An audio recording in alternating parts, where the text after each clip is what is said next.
medo, ó pequenino rebanho, porque o Pai de vocês se agradou em dar-lhes o seu reino. Vendam os seus bens e deem esmolas. Façam para vocês mesmos bolsas que não desgastem, tesouro inesgotável nos céus, onde o ladrão não chega, nem a traça corrói.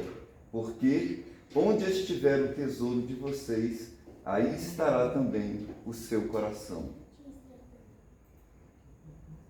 Estejam preparados, preparadas, com o corpo cingido e as lamparinas acesas.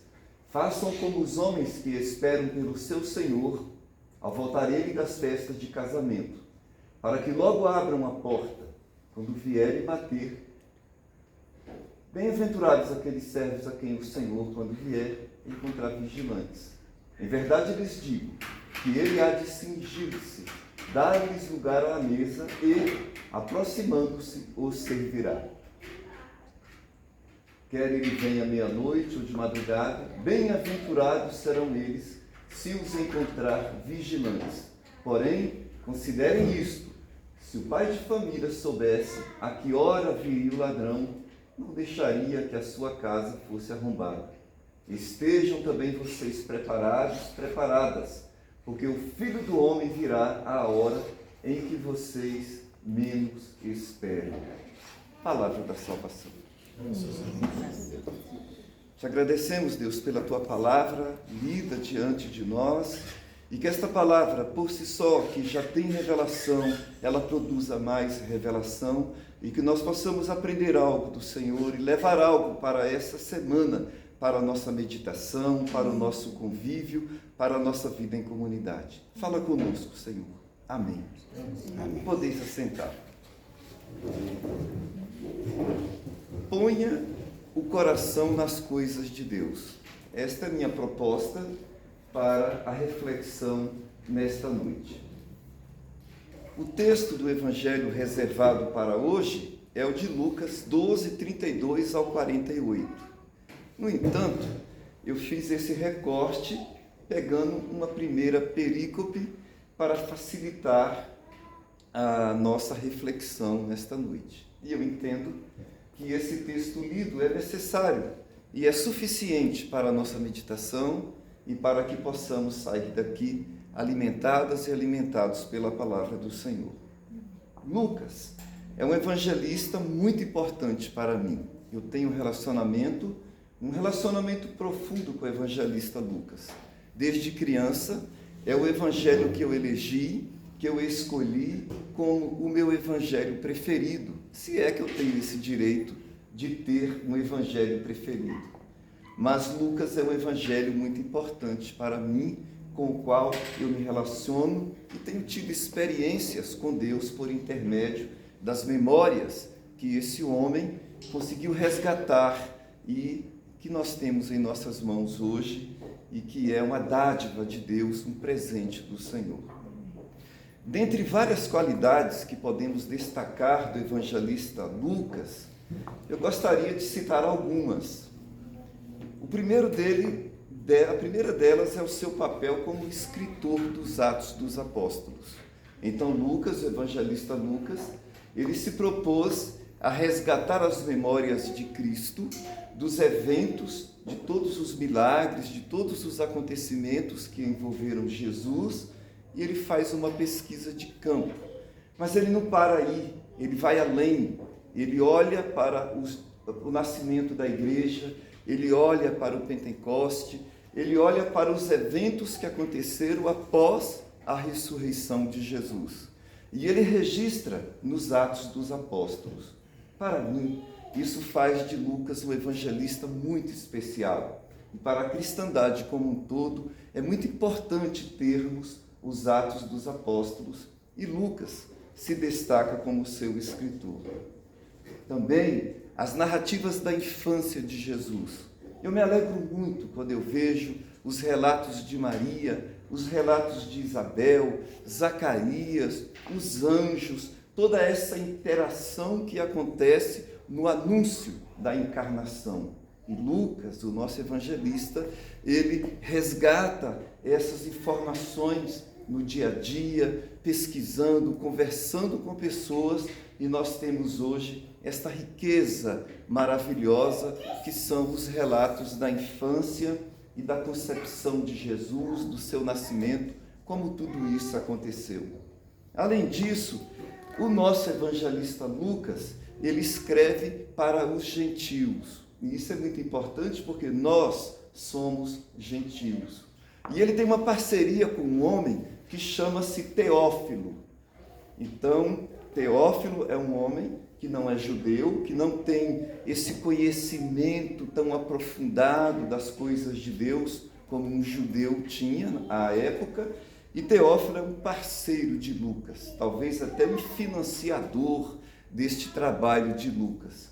E essa parceria entre Lucas e Teófilo se destaca por ser uma parceria missionária. Então Lucas, ele escreve, ele registra, ele pesquisa, ele busca estas informações, compartilha com Teófilo e por Teófilo podemos entender que ele compartilha com uma comunidade gentílica que precisava muito destas informações. Então Lucas é um evangelista muito precioso para mim. E no texto do capítulo 12, nós temos uma parte importante que eu gostaria de compartilhar com vocês, que está nos versículos 22 a 31. Nós não vamos ler, mas o que nós encontramos neste trecho da palavra de Deus, registrado por Lucas, são alguns ensinamentos muito importantes. Lucas resgata um ensinamento importante de Jesus antes de chegar no nosso texto propriamente dito. E esse texto que ele resgata tem a ver com a serenidade diante das dificuldades da vida. Então, antes de Jesus começar a falar com esse pequenino rebanho que é o seu povo, ele está falando para a multidão, ele está falando para os seus discípulos, e ele explica para eles que é necessário uma serenidade na vida, na relação uns com os outros, na relação com Deus e na relação conosco mesmo. Então, Lucas, ao resgatar, no versículo 22 em diante, essa coisa da necessidade de uma serenidade para a vida, ele é atual nos nossos dias, que vivemos em um tempo muito corrido, que vivemos em um tempo em que as demandas são tão rápidas que nós não conseguimos superá-las. A internet, a globalização, as informações muito rápidas, e a gente não dá conta de acompanhar toda essa evolução. Nós temos aqui um professor de matemática, que é o Edgar, e ele, conversando comigo, ele se gabava de colocar aquelas fórmulas enormes no quadro, né? De desenvolver, de explicar para os alunos. E aí ele me dizia: pastor, agora não tem mais graça da aula de matemática, porque você está dando aula e o menino está lá no Google, e daqui a pouco ele já está te ensinando e vai muito adiante, né? Nesse mundo tão corrido, é necessário serenidade. E essa serenidade, Lucas percebe que Jesus falou sobre ela. Resgata um sermão no qual Jesus conforta os discípulos, apresentando-lhes uma alternativa para a vida sofrida e corrida do dia a dia. Então, antes de Lucas chegar nesse texto propriamente dito que nós vamos trabalhar hoje, nós encontramos ele resgatando em algumas memórias, algumas palavras de Jesus, em que Jesus dizia: olha, não se preocupem com a vida, quanto ao que irão comer, nem com o corpo, quanto ao que irão vestir, porque a vida é mais do que o alimento e o corpo mais do que as roupas. Vejam que maravilhoso, vejam que coisa bondosa que Lucas consegue resgatar e trazer para nós hoje, na nossa realidade, em um mundo tão competitivo, em um mundo regido por um mercado que nos destrói, que nos engole e que, se não tivermos cuidado, somos levados a perder a paz, a alegria, a esperança, enfim, a serenidade. Lucas é importante nesse aspecto. Então, Lucas, nos ensina, a partir das memórias de Jesus, que nós precisamos ter confiança em Deus. E a nossa perícope, que foi lida, dos versículos, capítulo 12, versículos 32 ao 40, trata de vários temas, dos quais eu elegi 3 para a nossa breve reflexão. O primeiro é que o reino de Deus está entre nós e é uma dádiva, é um presente de Deus. Nós fazemos parte desse reino de Deus. O segundo é que nesse mundo existem tesouros diversos. E quando a gente fala de tesouros, não é uma riqueza propriamente dita de ouro, de dinheiro, de coisas materiais, mas existem tesouros bem particulares que nós temos, né? Com os quais nós convivemos, nós nos apropriamos de alguns tesouros e colocamos o nosso coração nele. Então, esse texto aponta para o fato de que a nossa confiança não deve estar nos tesouros terrenos, nas coisas materiais, mas de uma maneira muito especial em Deus. E Jesus, então, aponta para essa necessidade. O terceiro ponto dessa reflexão é que o Filho do Homem, Jesus Cristo, voltará repentinamente. E é uma coisa que a cristandade não pode perder de vista, que Jesus voltará para nos buscar. E nós devemos aguardar com ansiedade essa volta de Jesus, mas sem perder de vista de que, enquanto Jesus vem, nós estamos atualizando essa presença dele. Nós estamos fazendo com que essa presença dele seja real, seja concreta no nosso mundo, porque nós somos o reino de Deus. Nós estamos aí fazendo parte desse reino e levando esse reino adiante. Então, somos pequeninos, mas fazemos parte de um reino poderoso. É muito interessante quando Lucas resgata esse ponto e ele usa esta palavra, pequenino rebanho de Deus. E esse pequenino rebanho de Deus, ele tem se agigantado historicamente e ele tem feito muita diferença no dia a dia da vida da humanidade. Mas, ao mesmo tempo, em algumas situações, em alguns momentos, esse pequenino rebanho tem se agigantado e realizado algumas ações que não foram tão boas para o reino de Deus. E talvez nós também, como reino de Deus, no tempo atual, não estejamos sendo um rebanho tão bom quanto poderíamos ser. Talvez também não estejamos realizando aquilo que deveríamos realizar como rebanho, como povo de Deus. Somos pequeninos, mas fazemos parte de um reino poderoso. Esse é o primeiro aspecto que eu quero pontuar. E por isso, nós devemos pôr o nosso coração nas coisas de Deus e não nas coisas do mundo. Nós somos um reino poderoso de Deus estabelecido na terra, apesar de pequenino. E daí uma responsabilidade, a responsabilidade de colocarmos sempre, em todas as áreas da vida, em toda e qualquer circunstância e situação, colocarmos a nossa confiança em Deus, nesse Deus que nos fez seu povo, seu rebanho e que nos dirige sempre para o melhor no relacionamento diário, na vida, na família, em sociedade, em todos os aspectos em que nós estejamos envolvidos nos nossos relacionamentos. Reino poderoso porque é capaz de abalar estruturas poderosas. Vejam que nós somos um pequenino povo de Deus, mas estruturas grandes do mundo, em várias situações da história, foram abaladas por conta da mensagem do Evangelho. A mensagem do Evangelho tem produzido transformação, tem produzido vida, e a mensagem do Evangelho, ela é respeitada, apesar das afrontas, apesar dos inimigos do Evangelho, mas esse pequenino povo de Deus, ele tem sido um reino estabelecido por Deus na terra, e esse reino tem, assim, abalado estruturas poderosas. O apóstolo Paulo é um exemplo importante de pessoa que, juntamente com a comunidade, abalou estruturas poderosas. O Império Romano prendeu Paulo, levou Paulo aos seus últimos dias de vida em uma prisão, mas não pôde calar a boca de Paulo. E na Europa, no Ocidente, de Paulo até nós, essa igreja vem crescendo e tem, assim, abalado estruturas pesadas, estruturas grandes, porque é um pequeno rebanho, mas um pequeno rebanho que é um grande reino, que é o reino de Deus. Reino poderoso porque é estabelecido e firmado para agora e para o além. Então nós somos reino de Deus.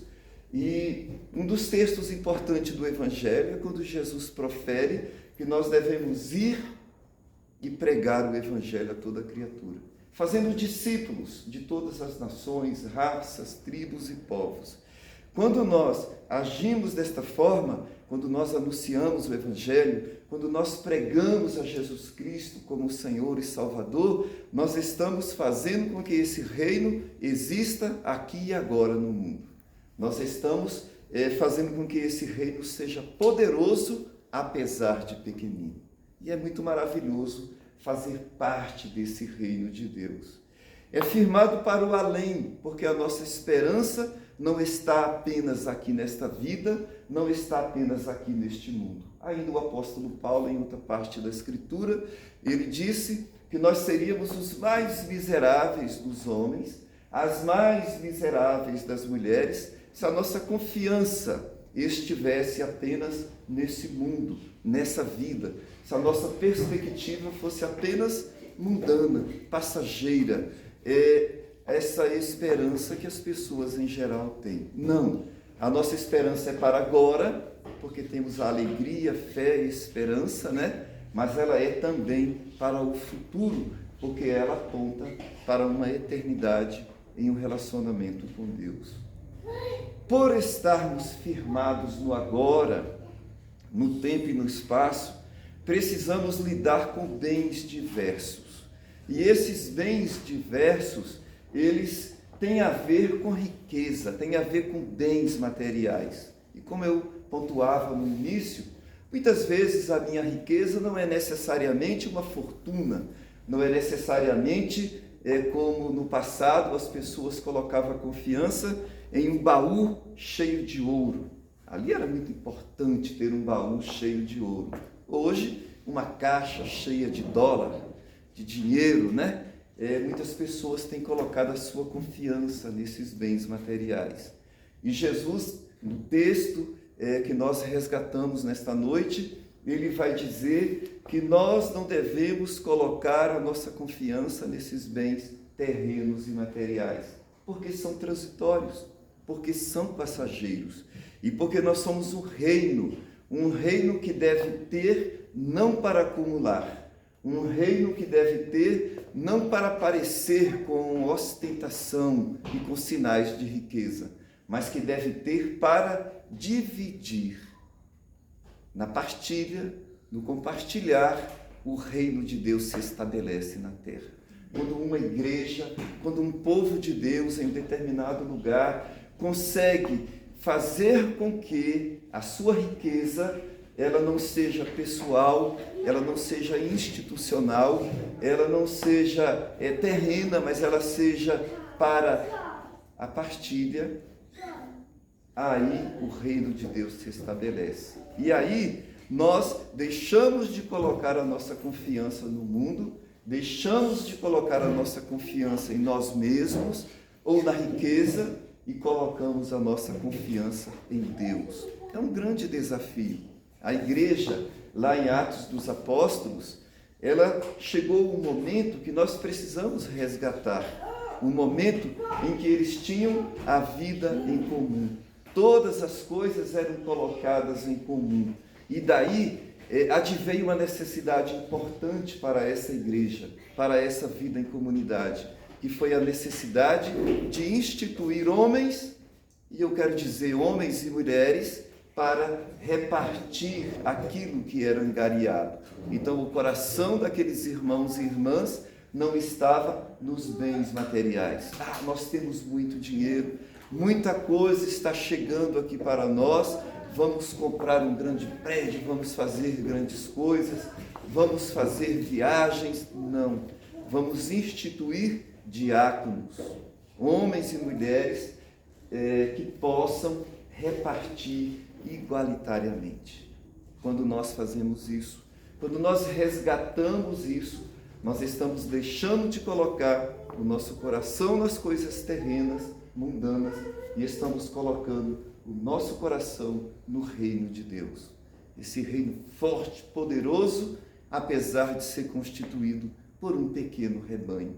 E repito, um pequeno rebanho que tem feito muita diferença nestes séculos, desde que Jesus trouxe esta mensagem para cada um e para cada um de nós. Então, Jesus alertou aos discípulos e a nós também: não ponha o coração nestas coisas terrenas. Eu vou dar um exemplo de coisa terrena, reverendo Daniel. Papai me deu um casaco, naquele tempo que Brasília fazia muito frio. Não sei se você viveu aqui nesta época, mas muito frio. E esse casaco, Cristiane, era a coisa que eu mais gostava. E esse casaco, eu fui crescendo, ele foi ficando pequeno e eu usava esse casaco. Eu não abria mão desse casaco. E um dia, papai falou: Levi, você já observou que tal criança ali na nossa rua, nós morávamos em uma vila, ali pelo Núcleo Bandeirante, não tem uma blusa que está muito frio, que você já está na hora de dar essa blusa para ela? E eu falei com estas palavras: não, meu casaco eu não dou para ninguém. Eu gostava muito daquele casaco.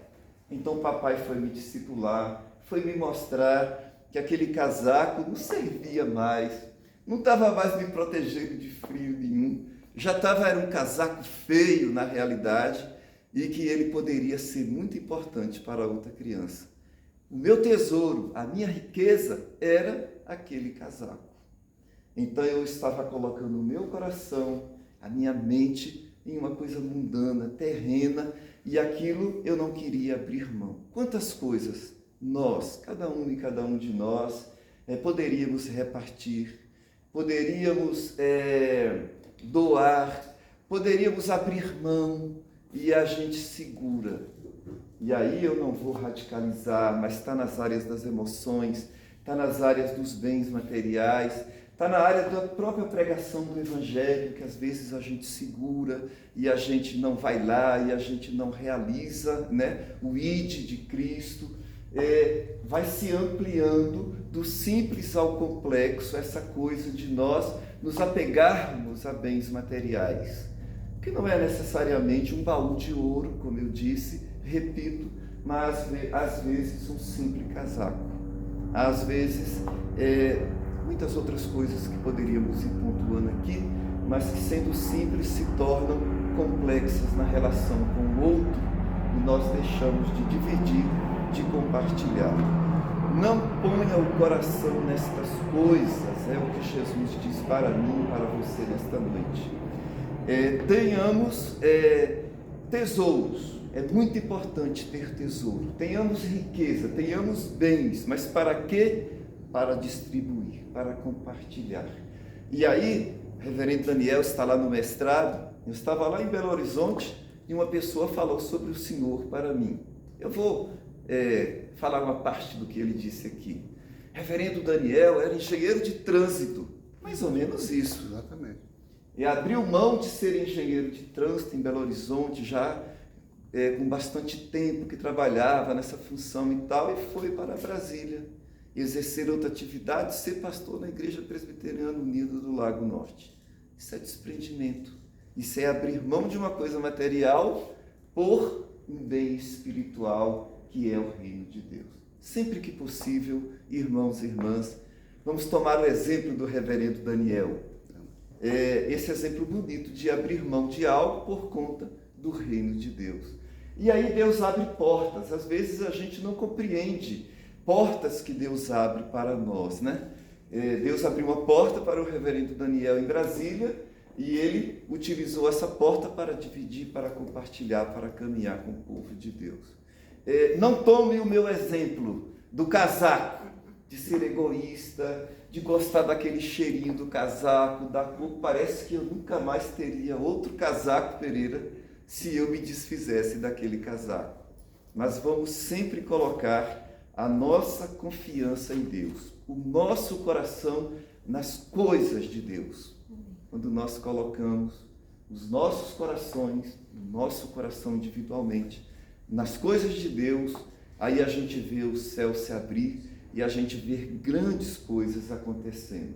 Ainda que tenhamos que passar por algum sofrimento, ou talvez até por perdas, né? Estevão, ele colocou o seu coração nas coisas de Deus. E ele foi apedrejado. E ele estava morrendo. Imagina o sofrimento de Estevão.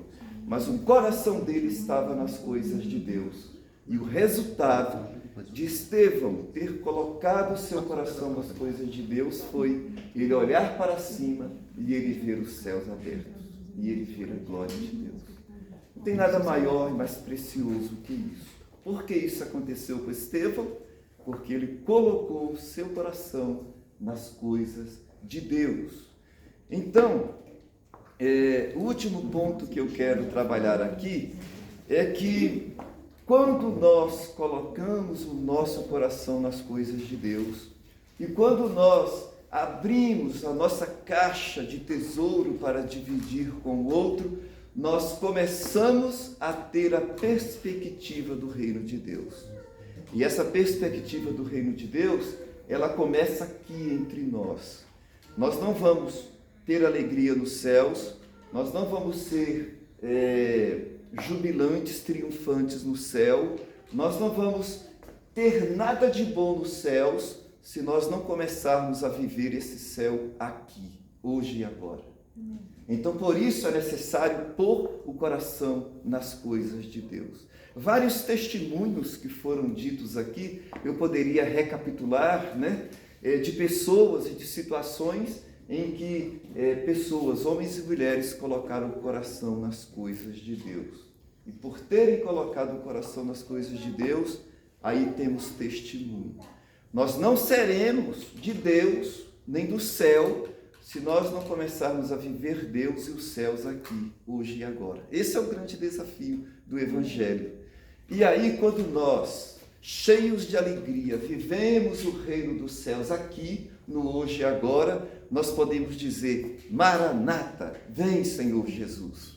Porque aí nós podemos ter essa convicção de que já estamos vivendo o reino dos céus aqui, no hoje e no agora, e por isso podemos então pensar no futuro espiritual com Deus. O que Jesus diz sobre isso?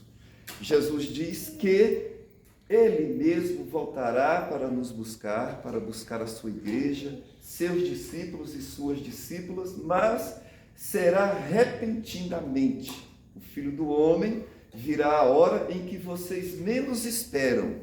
E esse é o nosso desafio. Por quê? Porque às vezes a gente dormita, a gente cochila e a gente deixa de fazer com que o reino de Deus seja estabelecido aqui na terra. Primeiro, entre nós, comigo mesmo, eu preciso viver o reino de Deus. Depois na minha família, no meu relacionamento familiar. Depois na igreja como comunidade. Depois como nação. E depois como ser humano no mundo. Nós precisamos ter essa perspectiva. Quando nós temos essa perspectiva, aí a gente pode dizer: Maranata, vem, Senhor Jesus. E Jesus responde: estou indo, Cristiano, mas não vou te dizer o dia, será repentinamente. O apóstolo Paulo, ele fala sobre essa volta de Jesus. Talvez seja um dos textos mais esclarecedores sobre essa volta de Jesus. Está na sua primeira carta aos Tessalonicenses, capítulo 4, dos versículos 13 ao 18. E o que é que Paulo fala ali? Paulo fala que a igreja tem que estar no mundo, estou usando minhas palavras, essa igreja no mundo ela tem que estar ativa, com homens, mulheres e crianças, que o coração está voltado para Deus, para as coisas de Deus, o coração está posto em Deus e que é militante, que está trabalhando, que está no mundo fazendo diferença. E aí, quando essa igreja estiver no mundo, fazendo diferença, atuante, verdadeira serva de Deus, Jesus voltará. E aí Paulo fala daquilo que o próprio Jesus disse. E aí Paulo, eu não sei de onde Paulo tirou isso, mas Paulo diz o seguinte, reverendo Daniel: os mortos, não se preocupem com os mortos. Nós temos a notícia de uma irmã que está com Cristo na glória. E tantas outras notícias de irmãos e irmãs que estão com Cristo na glória, né? No tempo de Paulo, as pessoas se indagavam: e agora? O que será daqueles que já morreram? Aí Paulo explica: olha, Jesus vai voltar no seu tempo, ao seu modo. Tem que ter a igreja atuante, militante, com o coração no reino de Deus. Esse pequenino rebanho tem que verdadeiramente ser o reino de Deus estabelecido. E aí Jesus volta. Quando ele voltar, não sabemos o dia nem a hora, os mortos ressuscitarão. Será um processo que nós não temos como imaginar, mas os corpos dos mortos serão transformados, sairão da sepultura, um novo corpo, e encontrarão com Cristo nos ares. Amém. E nós que aqui estamos, de repente, subiremos também. Então, subiremos ao encontro de Cristo por sermos uma igreja triunfante, trabalhadora, serva. Para que possamos ter essa certeza de que vamos subir com Cristo, precisamos colocar os nossos corações nas coisas de Deus e, sobretudo, não colocar o nosso coração nas coisas materiais, que, como eu disse, pode ser uma simples roupa, e aí vai, do simples ao complexo. Mas, quando colocamos a nossa confiança em Deus, e dividimos e repartimos e vamos ao outro, aí começamos a nos preparar para esse encontro com Cristo nos ares. Amém? Que nós possamos durante essa semana meditar nesta palavra. Mesmo como estais, abaixeis a cabeça e façamos uma oração. Senhor Jesus, as tuas palavras são maravilhosas e sem igual. Nesse texto lido nesta noite, o Senhor aponta para a necessidade de colocarmos a nossa confiança no Senhor e de depositarmos no teu altar tudo aquilo que temos, somos e pensamos para a partilha. Que durante essa semana nós possamos partilhar a partir da mensagem da salvação até aquelas outras coisas que forem possíveis. Que possamos, como igreja, ser um povo preparado para fazer o melhor, para fazer diferença, porque somos o teu reino estabelecido aqui na terra. E, sobretudo, Jesus, que agora, com essa perspectiva do teu reino, possamos estar ansiosas e ansiosos, preparados para a tua vinda. Venha nos buscar e que possamos ser encontrados como servos fiéis, diligentes, que realmente colocamos o nosso coração no Senhor, na tua causa. Amém e amém. Graças a Deus. Que Deus vos abençoe rica e poderosamente, e fico muito feliz por poder compartilhar esta palavra nesta noite. Amém? Agora nós teremos o momento da Eucaristia e eu vou passar para o reverendo ofertório. Amém? E aí eu passo para a Cristiane e posteriormente o reverendo Daniel vai dar o prosseguimento.